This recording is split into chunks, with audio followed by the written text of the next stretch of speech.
Well, let me tell you a little something about these people, about Dean Odell and, others that believe in the flat earth. One of the big problems with these people is they have a belief in something called theological warfare. Jehovah's Witnesses have the concept for this too. And it's the idea that anything is justified if it means bringing people into Jesus or furthering the goals of Jesus or whatever. Literally anything is justified. You can say anything, do anything. You can lie, you can fabricate stuff, you can Photoshop images, whatever it takes to bring people into your belief system. Joe Hanvey has been doing some amazing experiments in photography. He has actually photographed the nebula with the stars in front of them with a shadow behind the stars on the nebula, showing you it's not what you've been told. I know the earth is flat. I just don't have the proof for it. I know it's true because the Bible says it's true. In reality, it's just his interpretation of the Bible, his piss-poor interpretation.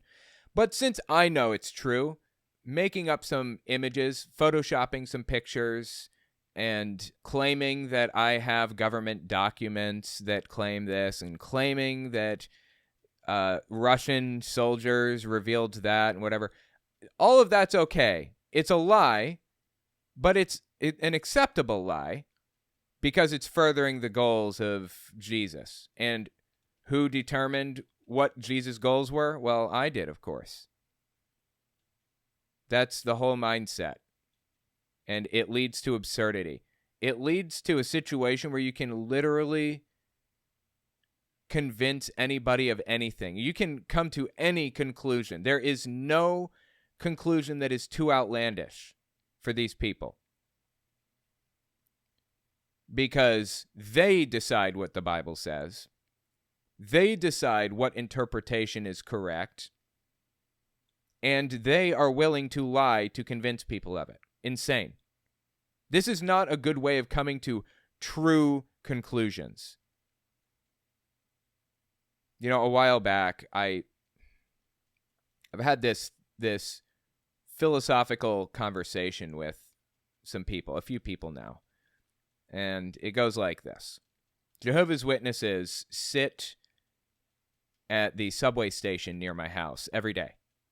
Now, I don't have to go to the subway every day, but I do sometimes, and my kid goes to the subway every day and sees Jehovah's Witnesses there. Sees them passing out their stupid literature to innocent people who don't know any better. Now, there's something called anti-witnessing stickers, or something to that effect. You can get these stickers and slap them on the wall behind where Jehovah's Witnesses commonly stand. And they say things like, Jehovah's Witnesses protect pedophiles, or Jehovah's Witnesses are the world's largest doomsday cult, things like that. And direct people to YouTube videos and stuff. But how can I justify doing something like that when I complained about the moral implications of Trump supporters putting pro-Trump stickers all over, gas pumps? I did that stickers with Biden pointing at the gas prices or whatever, even though it's completely inaccurate. How could I justify doing something like that if I complain about Trump supporters doing the same thing? It's a strategy thing. I know that I'm correct about this. I know that Jehovah's Witnesses are harmful.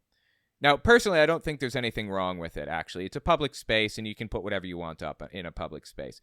Gas pumps are not public spaces. They're privately owned, and there are regulations about what's allowed to be on the gas pump and what isn't. So you can't just put shit on gas pumps all willy-nilly. That's not okay. But that's the conclusion I've come to. But all other things being equal, why is it wrong for them to do it, but it's right for me to do it? Say they were putting the Trump stickers on just a wall, not a gas pump. It's a strategy thing. How can I justify doing something that I complain about Trump supporters doing? I can't. Because, yes, I know that I'm correct. Jehovah's Witnesses are harmful to society. They're terrible. I know that that's the case for a fact. But Trump supporters know for a fact that Biden raised gas prices too. I mean, they don't actually know that, but they are convinced of it as surely as I am convinced of my position.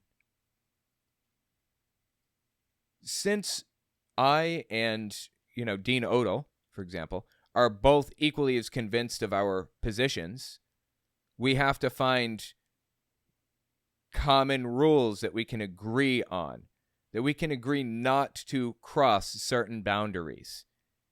Out of respect for the people around us, and out of respect for the fact that everybody has a different opinion, and there is a slight possibility, however slim it is, that you are wrong, Dean Odell, or that I am wrong. We have to agree on certain guidelines.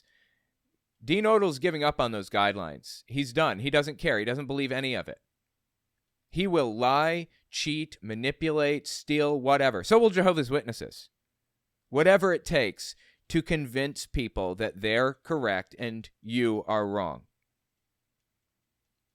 Maybe that's why. I mean, that is theological warfare. That's what that is. Maybe that's why it's so difficult to win this battle against extremists, because they're willing to do anything to accomplish their goals, and I'm not. I have an open mind. I'm willing to hear people out on any side. I'm willing to put up bars, guardrails, and not go past this point. Not vandalize or break laws to communicate what I want to communicate. Allow other people the opportunity to speak their mind. I'm willing to do those things. They're not. Jehovah's Witnesses, Trump supporters, they are not willing to do that. Anyways, for moral reasons, I still stand by not violating those guidelines, because I do it out of respect for myself more than anything, rather than respect for others.